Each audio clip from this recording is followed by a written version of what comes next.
leaving too early. Your lack of buddies is a little concerning. You heard the rumors, now I'm here and confirming. I made a friend in my 30s.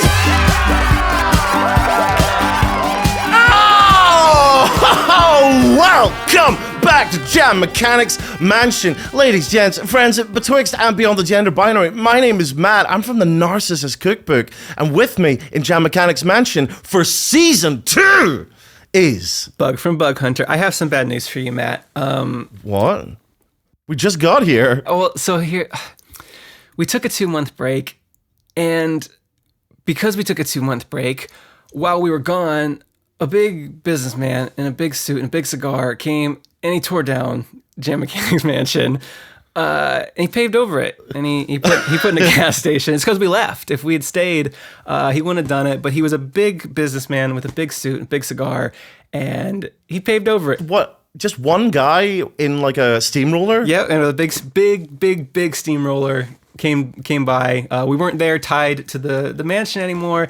And he paved over it. Sounds like we narrowly avoided death, to be honest.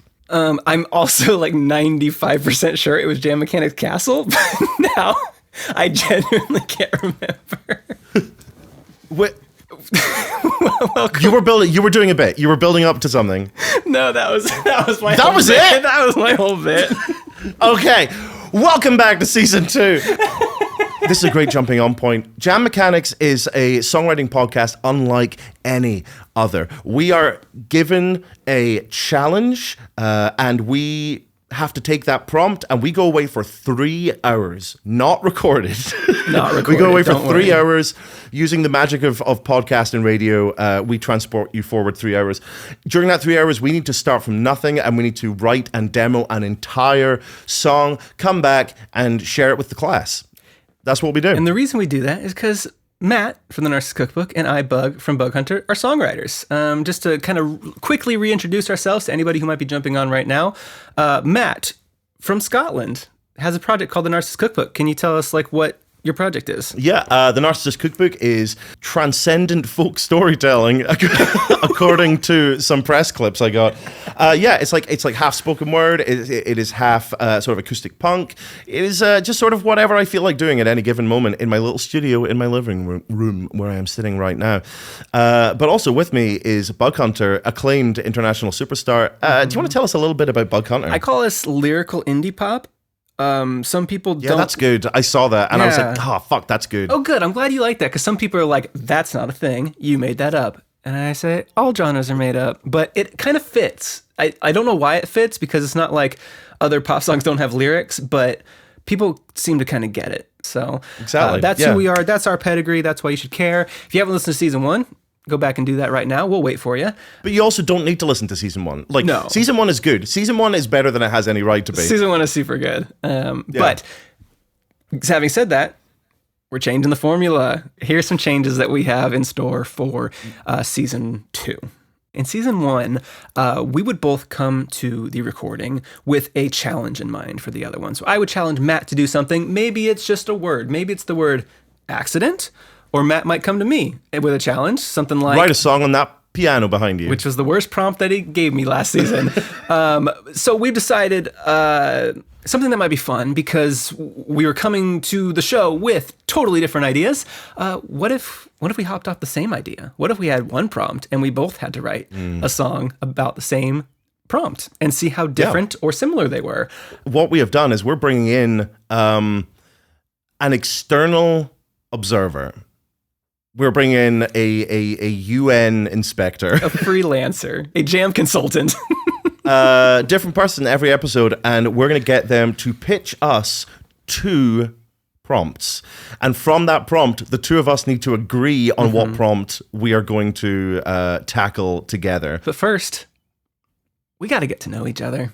You know that Simpsons episode where Homer gives Marge a bowling ball, and she's like, I don't want this, and he's like, oh well, I guess I've got a bowling ball now. I just got something I want to talk about. I'm going to ask you a question. I'm ready. You can answer it if you want. Bug, have you ever had a haircut so bad that the hairdresser refused to let you pay for it? My father cuts my hair. and I do not pay him. And he actually does a very good job, according to me. And if he ever really, really beefs it, which has happened, he's right there. He's in house to just clean that right up. You are fully not joking. This is not a joke. My father is pretty good at cutting hair. When was the last time you got your hair cut by someone who wasn't a blood relative? Technically, a couple months ago, because I had to go to my wife's graduation and there was nothing to be done about it. I had to get a haircut, and my dad doesn't live here. Normally, I just get a haircut every time I see my dad, which is every 2 months or so. I can't imagine what your hair would look like when you're like, this is out of control. Yeah. I need to get this cut. It was bad. But I do have a funny story about that because it was for my wife's graduation, and this might not be funny, but it was for the graduation. I had talked about that in the seat. Like, I'm getting a haircut for my wife's graduation, yada, yada. I go to pay, and the lady is like, well, tell your wife, congratulations from Sports Cuts. And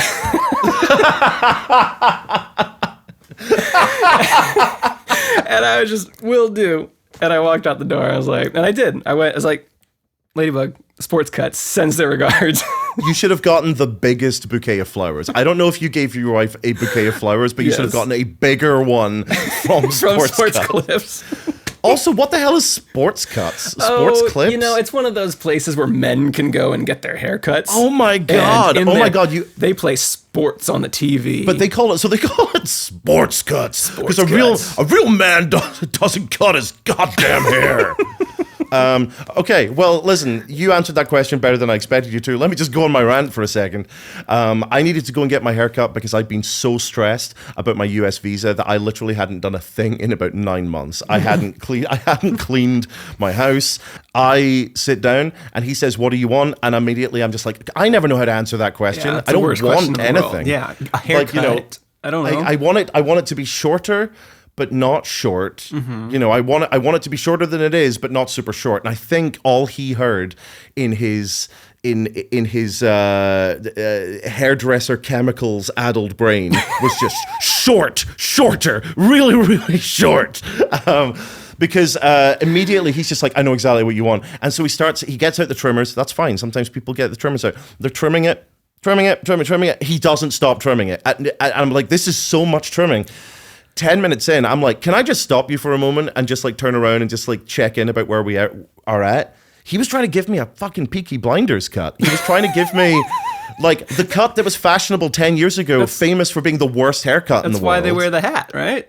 He was wearing a hat. There was a dog in there, okay? And then at the end, he was like, what do you think? And I was like, oh, it's great. I love it. Do you have a... I do. So we have fan questions. So if you wanna submit a question, we got a form in our Discord that you can fill out. This is for both of us, but I'm just gonna pose it to Matt. This is coming from, oh God, it even says good luck pronouncing this. Kjeld, what is a particular strange gift you got on tour from a fan? Or was there anything that you struggled to get home? Oh, yeah, a lot of soft things. I've got like a crotcheted asexual cup of coffee. There's no way that's how you pronounce that word, even in Scotland. There's not a chance. I'm not falling for it. That is not how you pronounce that word. Yeah, I got my car valeted the other day, and apparently it's pronounced valeted. And I'm like, how about... It's absolutely not.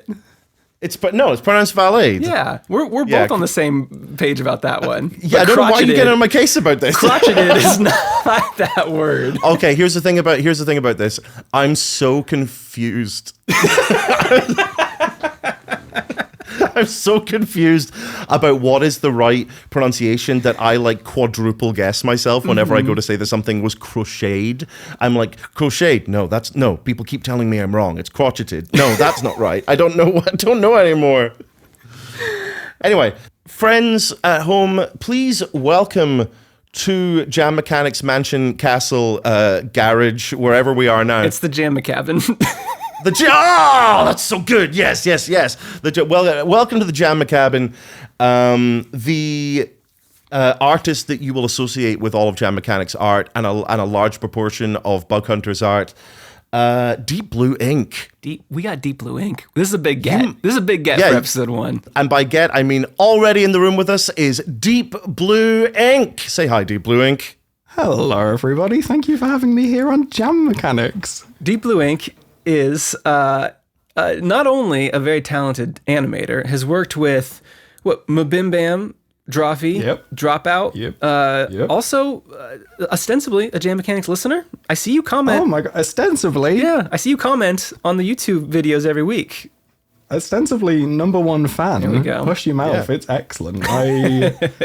I have gone back to... there's probably a more easy way of doing this, but I keep going back to episode 2 and episode 10 just to listen to the hook, An Accident, on repeat. At this point, I should have just downloaded it. Oh, yeah, thank you. Figured out how to put it on Spotify, but it's great. All the songs are on Bandcamp and our website, jammechanics.com. Hell yeah. Thanks for that plug, DeepBlueInk. You've brought us a couple of... we brought us a couple of prompts, and we're going to argue over them in front of you, like dad and dad arguing at the Christmas table. We do, before we run to that, we are going to ask DeepBlueInk a couple of icebreaker questions. Oh yeah, that's true. Deep Blue Ink, let me ask you, have you ever had a haircut so bad that your hairdresser refused to let you pay for it? No, that's outstanding. I literally got my hair cut 2 days ago because I'm getting married later this year, and it's the first time I'm trying to like narrow down getting a haircut to a science. I basically I went in and said, can I have a shave on the back and sides? I want it between a 2 and a 3 and a scissor cut on top. Leave it quite long, please. And it was like a lovely haircut. I'm quite happy with it. But then I also, after the haircut, maybe sounded really needy because I went, was that okay? Did I ask for it? Did I ask for it all right? Look, you had something to ask as well, I believe. DeepBlueInk, what's your jam? What's a song that you've been listening to lately? Song or artist you've been listening to lately that you've really, really liked that you want to tell us about? I'm really into like lo-fi, like indie pop that sounds like it was recorded on someone's phone at the minute. That's kind of how I'm finding my music. Amazing. Yep. But then also Birthday Cake by Miracles of Modern Science, Diary by Rowena Wise. There's lots of... I'm trying to name everyone I know that has like less than 100 listeners on Spotify that I want people to listen to. Sounds like I got some homework. We should put together a playlist of all of our guest jams. Yeah, I think that's a great idea. Cool. All right. Are we ready? Yeah. We're ready. Okay. All right. Ruin my day. Here we go. Okay. DeepBlueInk has 2 prompts for us. The format of this is DeepBlueInk is going to give us 2 different prompts, and we are going to come together. This isn't Matt takes one, I take one. This is, we are going to go off the same one, but we're going to give 2 prompts just to give us a little bit of flexibility, to make our case, argue for, choose the one that feels best for our initial ideas. And then by the break, we will have what prompt we're going to go with, and then we'll go away for 3 hours. So DeepBlueInk, what do you got for us? I have prompt number 1. To celebrate Matt's successful visa application and your upcoming tour in the US. My first prompt is transatlanticism in its whatever form you want it to be. The relationship between the UK and the US. Being a Brit in America, being an American in the UK. Transatlanticism. Isn't that a Death Cab for Cutie album? It is. I was so sure it was a word, and my partner, who is an English teacher, went, I've never heard this word before. Are you sure? Googled it and was like, this is just a Death Cab for Cutie album. Okay, number 2. Your second prompt. Again, maybe this was less thought out, but maybe this is for sending to potential sponsorships for season 3. Try to sell me something. Sell you something. You. Could be me. Could be me, the listener. It could be me. I don't know. And there's Try to sell options. me something. Sell you something. Sell me this song. Interesting. Sell me this song. Sell me a product. Sell me. Try to sell me. Like commercial jingle? It could be an indie jingle about Pringles. The indie Pringle jingle. The indie Pringle jingle, yeah. Yeah, my first reaction is sell me something sounds like something Bug could go off the deep end with, and because I'm competitive, I want to go for number one. And transatlanticism also kind of appeals to me, just because, you know, like distance, water, alienation, those are things I sing about anyway. I think I'm on board. I think sell you something is giving the back of my head. It's giving me a TV theme song from last season, you know, and it might. I think I won't escape in a 3-hour time period. I won't escape the pull of commercial jingle. If I tried, if I sat down and tried to do it, I think, you know, it's like when they say when you're trying to avoid something, but you keep looking at it. That tree in the desert that people keep crashing into, yeah. That sell you something is that tree in the desert for me, where I would end up writing the indie Pringle jingle, and so I think I'm cool to go with transatlanticism. I feel like that I don't have an idea for it, and that almost makes me feel like it might end up being better because I can sit with my thoughts and think about it for a second. What do you think? Yeah, I can definitely do transatlanticism. I can do that. My Jam Mechanics video brain was like, I can't wait for them to play the intro music for a couple of seconds and me to get to hear these songs right now. Unfortunately, not only do you have to, you don't get to wait 15 seconds. You don't get to wait 3 hours. You get to wait a month to hear the end result of this. But hopefully, it'll be worth it. DeepBlueInk, thank you for coming on and helping us kick off our new season of Jam Mechanics with some great prompts. Anything you wanna plug before you go? Yeah, go on. And I'm DeepBlueInk. I'm an animator. I've got a YouTube channel. That is where all of the content goes. I'm on everything else. I'm on Tumblr, Twitter. They're very good. They're very funny. DeepBlueInk. One thing I did want to bring up, and I wanted people to know this, if you notice that our new artwork for season 2 is updated. We have DeepBlueInk where we're doing a new. It's a Greek thing, ancient Greek thing. Went from the caveman thing to the Greek thing. I want everybody to know DeepBlueInk came back with only one question when I said, we're doing togas this time. And DeepBlueInk came back with just one question, one piece of clarification. Said, are we happy for the nips to be out there? Look, when I think of ancient Greece, the one thing comes to mind, and it comes to mind straight away, and that is them fucking nips. And I want them, and I want them out, and I want people to finally see animated DeepBlueInk bug on their nips, and I've been silenced, and frankly I think we should all be frustrated and outraged. Here is the thing that you people at home don't know, is that every time Bug's like, should we get DeepBlueInk on again, I'm just like, you know, we're gonna get like 20 pictures of us with nipples, and DeepBlueInk's just like, what do you think of this one? I'm like, so many nipples. Why like there's so many nipples on this art? So many nipples, more than 4. If I listen to this episode and the comment section is not full of people saying #bug nips for blue, I'll be livid. Friend in my 30s.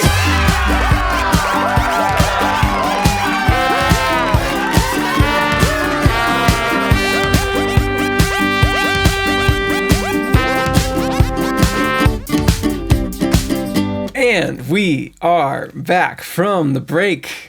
Episode 1, Season 2 of Jam Mechanics. Done it.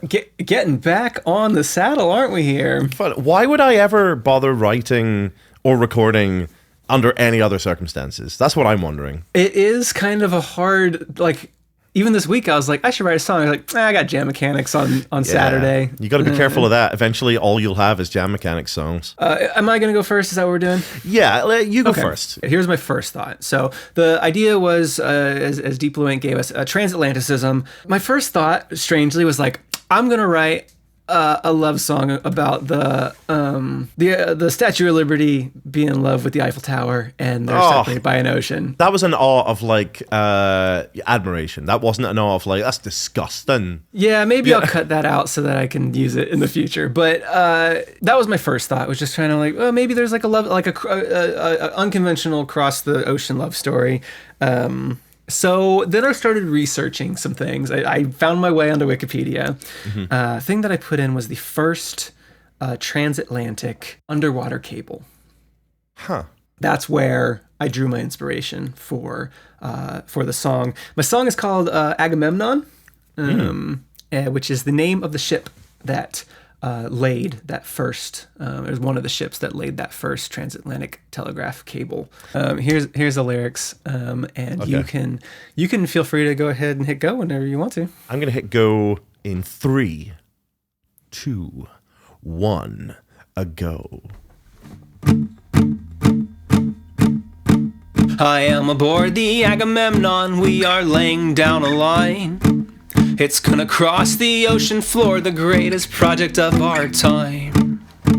A telegraph from Newfoundland will reach the Irish shores, but by the time this note arrives, you will not love me anymore. Ooh, nice. I am aboard the Agamemnon, laying cables in the sea, for the purpose of the president to parley with the queen. But as for me, I've got this letter that I'll send you in the morn. But by the time this note arrives, you will not love me anymore. You will not love me by the time you read this note. You told me you would wait if I had to go.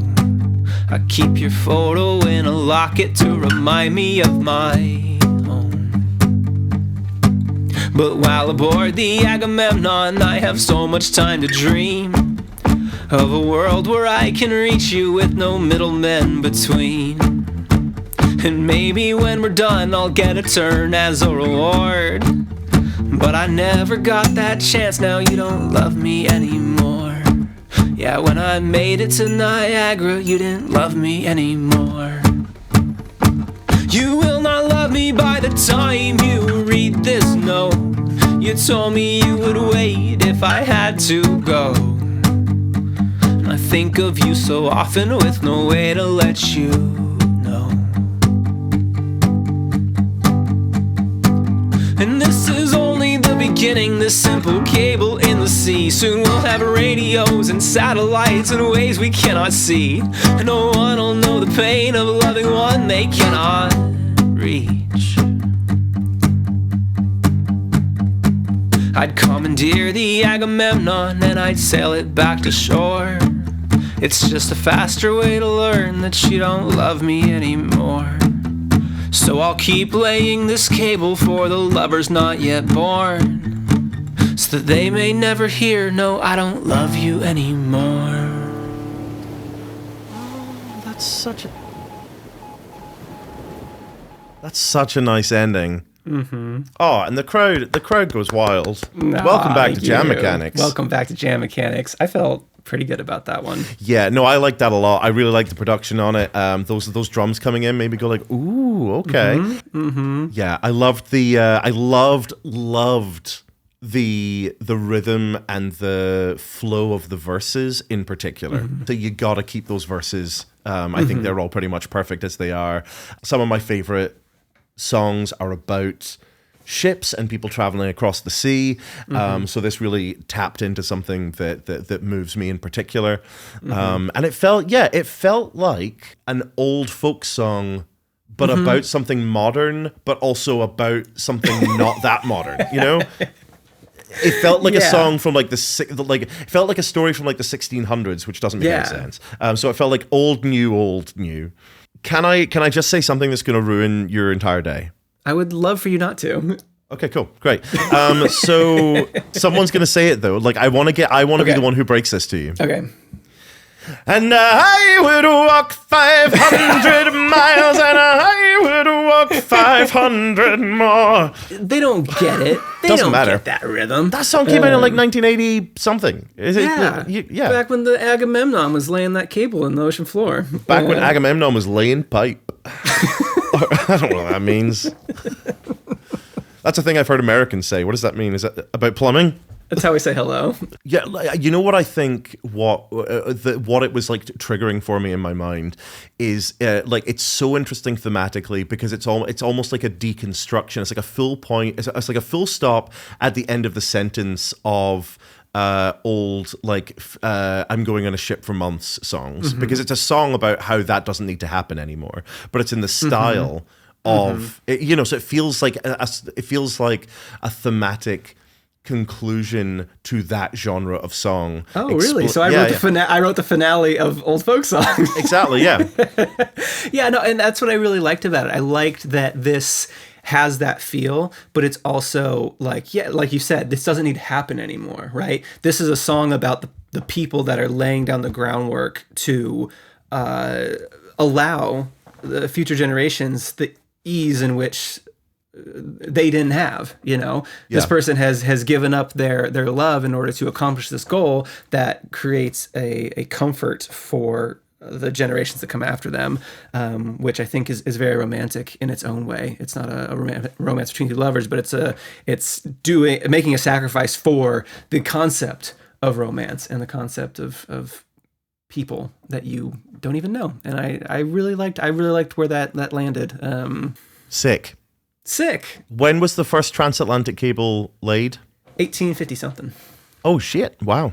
That's so interesting. That makes me want to read up more about this process, because in my head I'm like, laying that much cable in the modern day is an insane thing to do. It was an unprecedented amount of pipe to lay in 1850. Can you title of the episode? Perfect.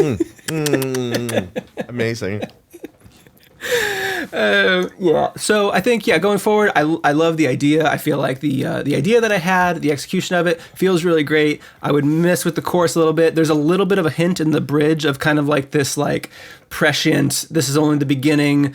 Soon we'll have radios and satellites and waves we cannot see, and things will be better in the future. And I think that feels good, but I feel like it was maybe short. Maybe I could have gone somewhere else with it. The alternate idea that I had for the bridge was comparing all of the situations in the past that would have benefited from having this type of communication. So there was this line of imagine Cleopatra had a way to reach her love. And I was going to kind of go through times where they didn't have instant communication and saying what could have been had they had these things. It also, just as a final note, it kind of felt like, I don't know if you know the Decemberists. I know their name and their month. That felt sort of Decemberist-y. I'd be interested to know if anyone who knows their stuff more than I do would agree with that. Do you want me to send over the lyrics to mine? I would love that. What's your song called? It's called The Toll Booth. Is there anything that you want to say about this before we go? Or my first thought when I sat down to write was, I have been trying to write a track about healthcare for so long, in the style of one of my rantier tracks, Absolute State of the Union or Cognitive Dissonance Blues or Gendering Teddy. And every time I've tried to do it, I just can't manage it. Mm-hmm. And I get completely lost and I get completely confused. And then I just get so angry that I just have to stop writing. Mm-hmm. And when I thought of transatlanticism, what I thought about was the relationship between Britain's National Health Service, which is a universal healthcare system, and America's healthcare system.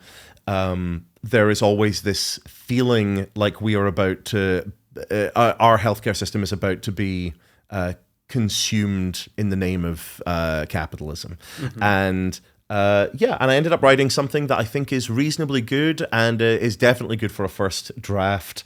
And okay, let's head go on it. Let's go on it. All right, we got a toll booth here, and we are going to hit play in 3, 2, 1, go.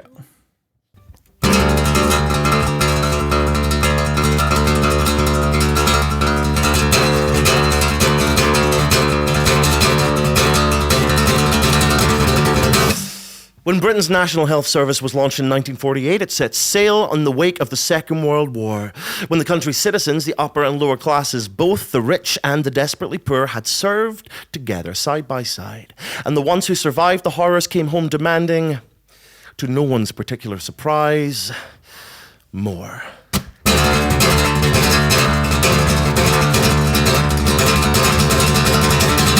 We did not fight, they said, in our millions just to return to the way things were.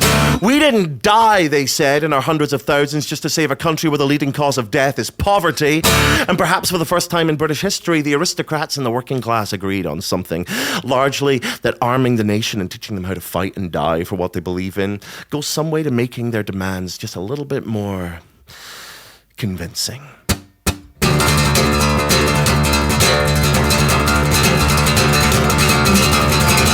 And so on July 5th, 1948, the British health system was torn out by the follicles and rebuilt in a brave new vision. That it would be free at point of service, that no one would be turned away or trapped into debt by a lack of personal means. That it would be available to everyone who walked through the doors of a hospital or a GP's office, and that the well-off would not be able to skip the queue. This was radical beyond comprehension. A truly universal healthcare system. Doctors across the nation barred their doors and hired personal security. So sure were they that the empowered impoverished would storm their offices demanding medicine and aid, only to find on that Monday morning a polite queue of people in need who for the first time were able to receive the treatment they would have had since birth, if they had been born into a wealthier family.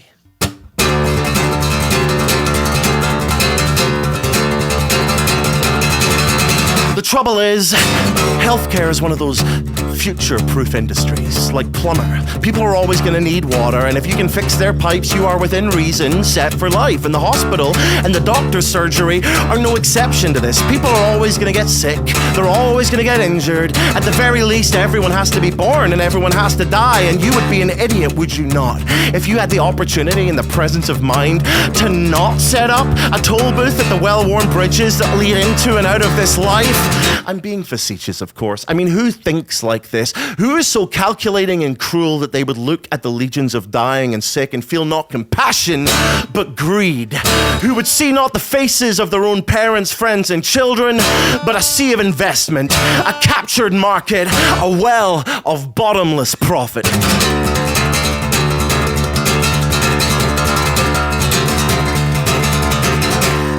It would be inappropriate for me, I think, to delve too deep into the catacombs that are the American healthcare system. If you are listening from those shores, then you know better than I do how it feels to live in fear of a broken bone or a birth in the family. I have personally met people who were having to choose between treatment for a treatable disease and a slow death, so as to have something to leave their loved ones in their will. A meager windfall, after all, is infinitely preferable over a cascade of debt. Maybe at best, though, you are simply aware of how lucky you are to not fear these things as many do. The privilege of being able to treat mild maladies as the inconvenience they are rather than a fucking existential threat.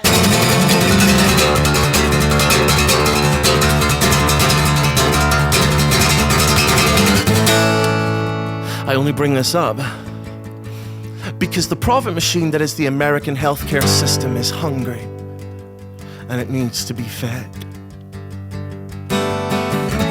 There is no such thing as too much money. There is no end game in an investment portfolio where you find the princess in the very last castle and the credits roll. There isn't a kill screen where the arcade machine craps out and kicks you back to the beginning. The score just keeps getting bigger and bigger. The numbers getting longer and longer, separated by decimal points and letters and commas. And when the numbers get so unwieldy that we run out of space, whatever, we'll just start printing the end of year reports in landscape. The machine needs to eat. The painkillers and bloodied sheets of 333 million people could only satisfy it for so long.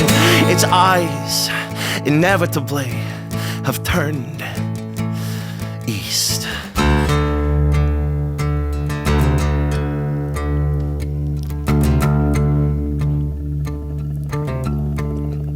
And what do you think it sees when you've broken your arm and are getting it cast at 3 a.m.? When your parents start visibly aging and wilting? When your child gets a cough that won't go away? Do you think it wants to help?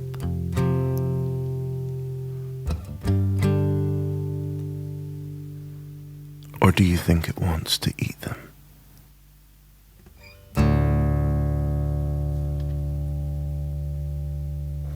Real first dance at a wedding material. Let's go. storm the Capitol. My visa can still be revoked. Yeah, we're gonna just edit that out. Yeah, there was that's some trademark Matt stuff right there. Yeah, I'm happy with how that came out. Like, one of my favorite bits in that is the nice little bit of production where you've got the the growl. Yeah. Oh man, you saw me. I looked at you. I was like, And here's a little tip for people making things at home. Sometimes the best stuff comes out of necessity, because the way I record these tracks is I will just sit with a guitar for an hour, hit record, and then screw, because when things are this freeform, you can't go back to the beginning of a bar. So when you screw up a bar, you have to go right back to the beginning of the section, and I'll just keep going until it's at the end. And the very last cut where it goes into that dun, dun, dun, was terrible, and it sounded so bad I needed something to cover it up. And so I was just like, was that actually your voice doing that? yeah, I pitched it down. It's amazing. I thought it was like a lion beast sound effect that you found like online or something. So good. Oh man. What do I want to talk about first? There's some lines that I loved. When the numbers get so unwieldy that we run out of space, we'll just start printing the end of year reports in landscape. It's a great line. Good job. Thank Good job. You did it. Loved that. Loved the agreed that largely that arming the nation and teaching them how to fight and die for what they believe in makes their demands somewhat more convincing. Yeah, apparently I'm all for a well-armed and well-regulated militia. I don't know. That's why I call you Second Amendment Matt when you're not around. Yeah. I was pleased with the toll booth that at the well-worn bridges that lead into and out of this life. What a great analogy. And you know, it's one of those moments that always I think hits harder, where like if that had just been the line, it's a great line, but the fact that I know the title's called The Toll Booth, and then when you get that title land, especially on such a good line, it does so much more to like kick you in the stomach with just like the impact of something like that. Thank you. Great choice of title, I guess, to just like to take what you wrote and to pick out the thing, the one word that was so like that enveloped kind of everything you were talking about so well, and then use it so well in that line. Yeah, I think it's sort of like, you know, the way that people use rhyme to kind of make an idea land is a lot of the time what makes sense with a song is just you want to call it what people are going to Google. You know, if your chorus goes, looking at the ocean, then you're gonna call the song "Looking at the Ocean," because if you don't, no one's ever gonna find the song. I love this song. Can we work on this Looking song? at the ocean. Any more to this song, or is it just looking at the ocean? That's all I got. Wait, what more do you need? It's good. No, it's a really good song. What's it called again? Yeah, and I remember actually you talking about Gendering Teddy. It was a track of mine, and you saying that like the title drop in that is really powerful, and that got me thinking about how you can use title drops to sort of as a sort of meta rhyme scheme, so that if I really want a line to land extra hard, I will make sure that people are primed with that word going into the track, and they don't even know they're listening for it, but when it lands, they just go like, oh, and then if that line is powerful, then they'll go, oh. So I want to pivot, kind of talk about this because I think it's an interesting conversation. Titles, right, and picking them for songs. You work on Narcissist Cookbook on your own. You kind of get to be the judge, jury, and executioner of all the decisions that need to be made when you title something. Is that ever run by anybody, or have you ever had anybody influence your titling of your tracks? Not like a direct influence. There's not somebody who would like outrank me. But on the last album, on This Is How We Get Better, I was like specifically trying to choose about half the tracks where the titles were chosen to try and grab people's attention if they were looking at it on a streaming platform, you know? Yeah, sure. So that's something that goes through my head. And if you can't do that, you can do something interesting with the typeface, do it all lowercase or do it all uppercase or something. I wanted Point to Prove to be called Point to Prove. Yeah. So bad. That's just like, that's what I want the name to be. And everybody in the band was like, you should call it like the Ugly Kid song, right? Because there's a line and it's like, I was an ugly kid with a handsome older brother, right? And that was the punchline, and it killed me that they wanted to make the punchline the title. Yeah.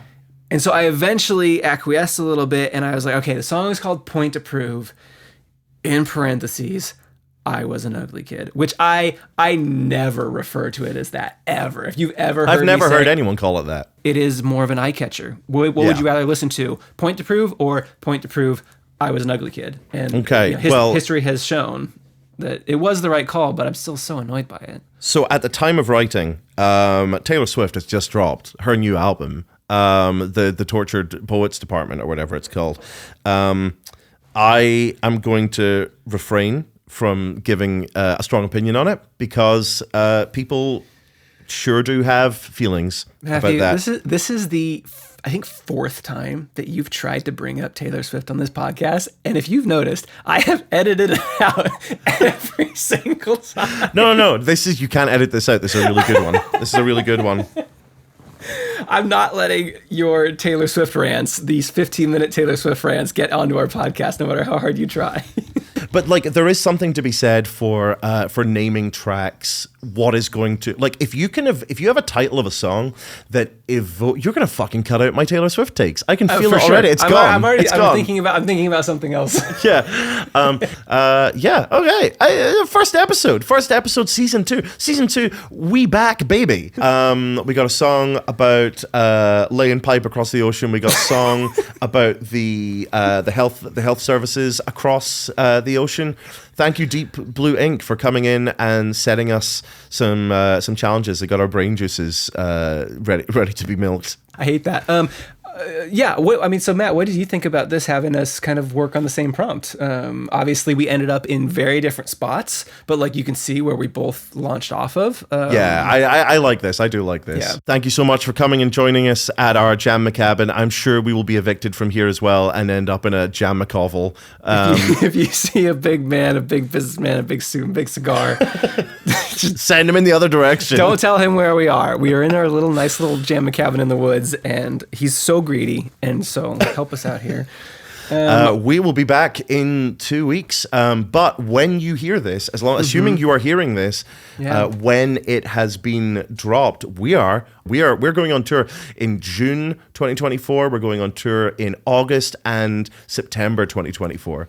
Cannot stress this enough. Not a Jam Mechanics tour. It is not a Jam Mechanics tour. We are plugging it on this podcast. It is not a tour of the Jam Mechanics music. We're just going on tour as Bug Hunter, the Narcissist Cookbook. We might play a Jam Mechanics thing, but like, you can't demand it. Yeah, but do not come to these shows thinking it's a Jam Mechanics show. We're going to play a bunch of the hook and dissin and like, it's not going to be that. It's Bug Hunter Narcissist Cookbook, but it's us.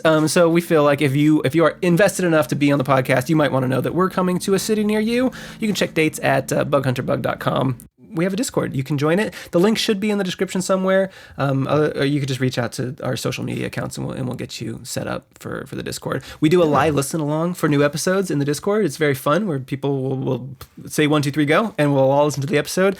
And you can be a part of that if you want to be a part of that. We're both normally in there and chatting with people, so that's a lot of fun. Yeah. How are we end season 2? Are we doing our little yeah? Why not? Why not? Jammies? Why not? Just doing our little jammies. Oh yeah. Staring at the ocean. Staring at the ocean. We're gonna have to do a fade out. Staring at the ocean. Staring at the ocean. Laying pipe. They always told me I was peaking too early. Your lack of buddies is a little concerning. You heard the rumors, now I'm hearing confirming. I made a friend in my 30s.